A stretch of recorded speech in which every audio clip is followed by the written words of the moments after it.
अहिल्याबाई इतिहास। महारानी अहिल्याबाई होलकर भारत के मालवा साम्राज्य की मराठा होलकर महारानी थी। अहिल्याबाई का जन्म 31 मई 1725 को महाराष्ट्र के अहमदनगर के छोटी गांव में हुआ था।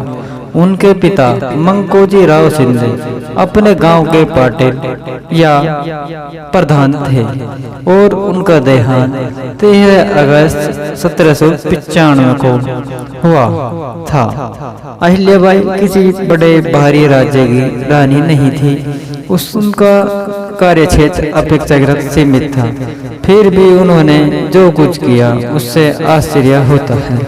उस समय महिलाएं स्कूल नहीं जाती थी, लेकिन अहिल्याबाई के पिता ने उन्हें लिखने पढ़ने लायक पढ़ाया। 10-12 वर्ष की आयु में उनका विवाह इंदौर राज्य के संस्थापक महाराज मल्हार राव होलकर के पुत्र खंडेराव से हुआ। सन 1745 में अहिल्याबाई के पुत्र और 3 वर्ष बाद एक कन्या पैदा हुई। पुत्र का नाम मालेराव और कन्या का नाम मुक्ताबाई रखा। उन्होंने बड़ी कुशलता से अपने पति के गौरव को जगाया। कुछ ही दिनों में अपने महान पिता के मार्गदर्शन में खंडेराव एक अच्छे सिपाही बन गए। मल्हार राव को भी देखकर संतोष होने लगा। पुत्रवधू अहिल्याबाई को भी वह राजकाज की शिक्षा देते रहते थे। 29 वर्ष की अवस्था में वह विधवा हो गई। अहिल्याबाई के पति खंडेराव होलकर 1754 के कुंभेर युद्ध में शहीद हुए थे। उनका स्वभाव चंचल और उग्र था। वह सब उन्होंने सहा। फिर जब 42-43 वर्ष की थी, पुत्र मालेराव का देहांत हो गया। जब अहिल्याबाई की आयु 62 वर्ष के लगभग थी, 4 वर्ष पीछे दामाद यशवंतराव फनसे न रहा और इनकी पुत्री मुक्ताबाई सती हो गई। दूर के संबंधी तुकोजी राव के पुत्र मल्हार राव पर उनके स्नेह था।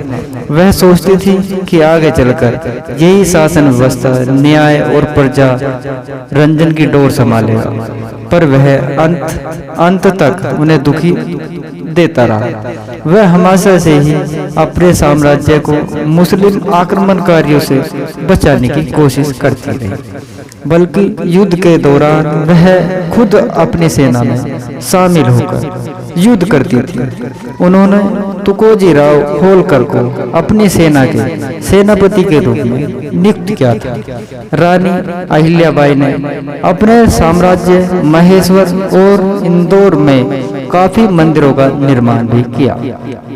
इसके साथ ही उन्होंने लोगों के रहने के लिए बहुत सी धर्मशालाएं भी बनवाई। ये सभी धर्मशालाएं उन्होंने मुख्य तीर्थ स्थान जैसे गुजरात के द्वारका, काशी विश्वनाथ, वाराणसी का गंगा घाट, उज्जैन, नासिक, विष्णुपद मंदिर और बैजनाथ के आसपास ही बनवाई। मुस्लिम आक्रमणकारियों के द्वारा तोड़े हुए मंदिरों को देखकर ही उन्होंने सोमनाथ में शिवाजी का मंदिर बनवाया, जो आज भी हिंदुओं द्वारा पूजा जाता है। उनकी बुद्धि और चतुराई से वह बहुत प्रसन्न होते थे। मल्हार राव के जीवन काल में ही उनके पुत्र खंडेराव का निधन सन 1754 में कुंभेर के युद्ध में हो गया था। अतः मल्हार राव के निधन के बाद रानी अहिल्याबाई ने राज्य का शासन भार संभाला था और बड़ी कुशलता से राज्य का शासन चलाया। उनकी गणना आदर्श शासकों में की जाती है। वे अपनी उदारता और प्रजावत्सलता के लिए प्रसिद्ध हैं। उनके एक ही पुत्र था मालेराव, जो सन 1766 ईस्वी में दिग्वंत हो गया। 1767 ईस्वी में अहिल्याबाई ने तुकोजी होलकर को सेनापति नियुक्त किया। रानी अहिल्याबाई अपनी राजधानी महेश्वर ले गए। वहां उन्होंने 18वीं सदी का बेहतरीन और आलीशान अहिल्या महल बनवाया। पवित्र नदी के किनारे बनाए गए इस महल के इर्द गिर्द बनी राजधानी की पहचान बनी टेक्सटाइल इंडस्ट्री। उस दौरान महेश्वर साहित्य, मूर्तिकला, संगीत और कला के क्षेत्र में एक गढ़ बन चुका था। मराठी कवि मोरोपंत साहिर, अनंत फंडी और संस्कृत विद्वान खुलासी राम उनके कालखंड के महान व्यक्तित्व थे। एक बुद्धिमान, तीक्ष्ण सोच और स्वस्फूर्ति शासक के तौर पर अहिल्याबाई को याद किया जाता है। हर दिन वह अपनी प्रजा से बात करती थी, उनकी समस्याएं सुनती थी। उनके कालखंड 1767 से 1795 में अहिल्याबाई ने ऐसे काम किए हैं कि लोग आज भी उनका नाम लेते हैं। अपने साम्राज्य को उन्होंने समृद्ध बनाया। उन्होंने सरकारी पैसा बेहद बुद्धिमानी से कई किले, विश्राम गृह, कुएं और सड़कें बनवाने पर खर्च किया। वह लोगों के साथ त्योहार मनाती और हिंदू मंदिरों को दान देती।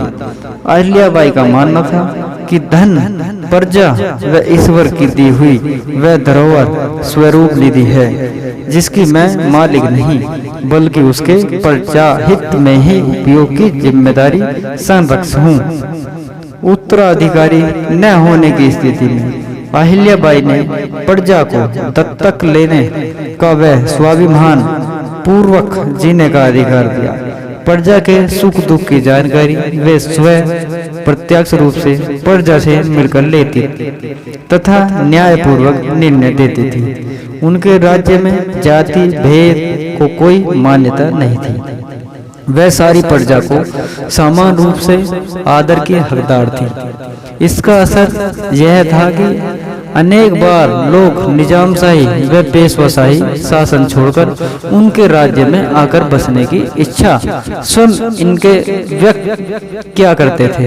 अहिल्याबाई के राज्य में प्रजा पूरी तरह सुख व संतुष्ट थी, क्योंकि उनके विचार में प्रजा का संतोष ही राज्य का मुख्य कार्य होता है।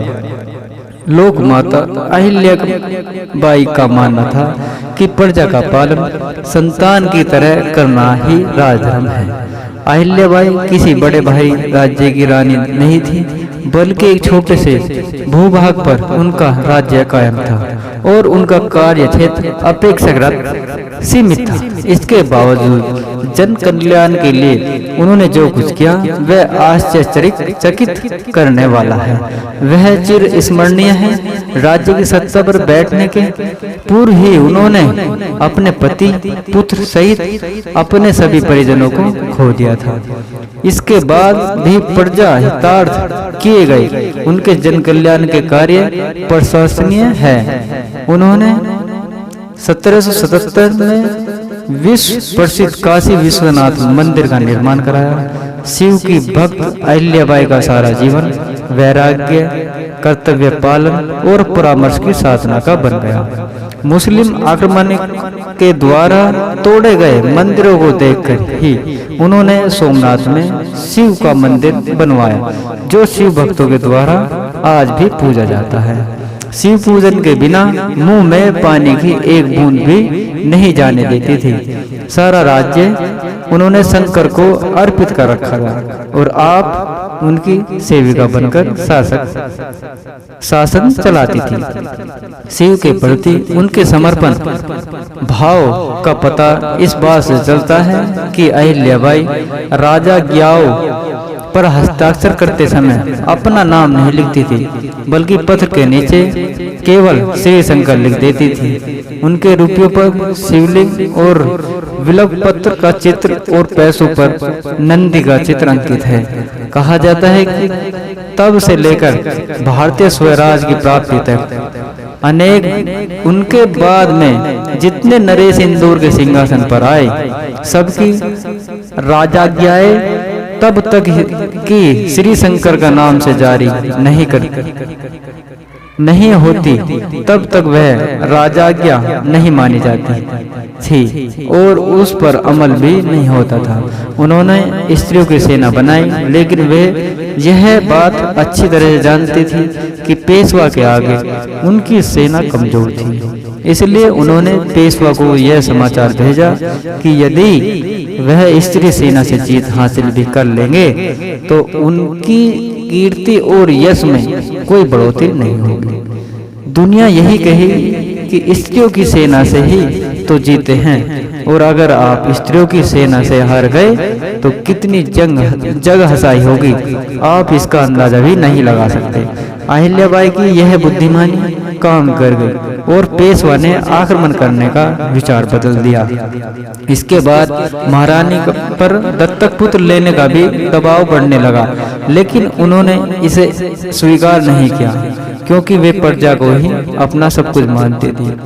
उनके इस फैसले के बाद राजपूतों ने उनके खिलाफ विद्रोह छेड़ दिया, लेकिन रानी ने कुशलतापूर्वक उस विद्रोह का ही दमन कर दिया।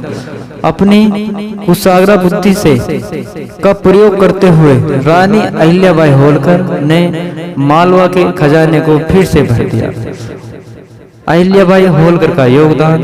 अहिल्याबाई जी ने अपने राज्य की सीमाओं के बाहर भारत भर के प्रसिद्ध तीर्थों और स्थानों में मंदिर बनवाए, घाट बनवाए, कुएं और बावड़ियों का निर्माण किया, मार्ग बनवाए, सुधरवाए, भूखों के लिए अन्न क्षेत्र खोले, प्यासों के लिए प्याऊ बिठलाई, मंदिरों में विद्वानों की नियुक्ति, शस्त्रों के मनन चिंतन और प्रवचन हेतु की और आत्मा प्रतिष्ठा के झूठे मोह का त्याग करके सदा न्याय करने का प्रयत्न करती रही। मरते तब तक ये उसी परंपरा में थी जिसमें उनके समकालीन पूना के न्यायाधीश राम शास्त्री थे और उनके पीछे झांसी की रानी लक्ष्मीबाई हुई। अपने जीवन काल में ही इन्हें जनता देवी समझने और कहने लगी। इसका बड़ा व्यक्तित्व जनता ने अपनी आंखों देखा ही कहा था। जब चारों ओर गड़बड़ मची हुई थी, शासन और व्यवस्था के नाम पर घोर अत्याचार हो रहे थे, प्रजाजन साधारण गृह किसान मजदूर अत्यंत हीन अवस्था में सिसक रहे थे। उनका एकमात्र सहारा धर्म, अंधविश्वासियों, भय, त्रासों और रूढ़ियों की जकड़ में कसा जा रहा था। न्याय में न शक्ति रही न विश्वास। ऐसे काल की उन विकट परिस्थितियों में अहिल्याबाई ने जो कुछ किया और बहुत किया वह चिर स्मरणीय है। कलकत्ता से बनारस तक की सड़क, बनारस में अन्नपूर्णा का मंदिर, गया में विष्णु मंदिर उनके बनवाए हुए हैं। उन्होंने घाट बनवाए, कुएं और बावड़ियों का निर्माण करवाया, मार्ग बनवाए, भूखों के लिए अन्न क्षेत्र खोले, प्यासों के लिए प्याऊ बनवाए, मंदिरों में विद्वानों के लिए।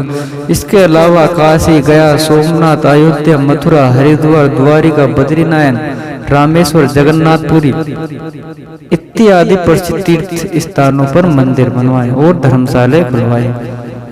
उपलब्धियां। अहिल्याबाई ने इंदौर को एक छोटे से गांव से खूबसूरत शहर बनाया। मालवा में कई किले और सड़क बनवाई। उन्होंने कई घाट, मंदिर, तालाब, कुएं और विश्राम गृह बनवाए। न केवल दक्षिण भारत में बल्कि हिमालय पर भी, सोमनाथ, काशी, गया, अयोध्या, द्वारिका, हरिद्वार, काशी। जय मल्लार, जय माई।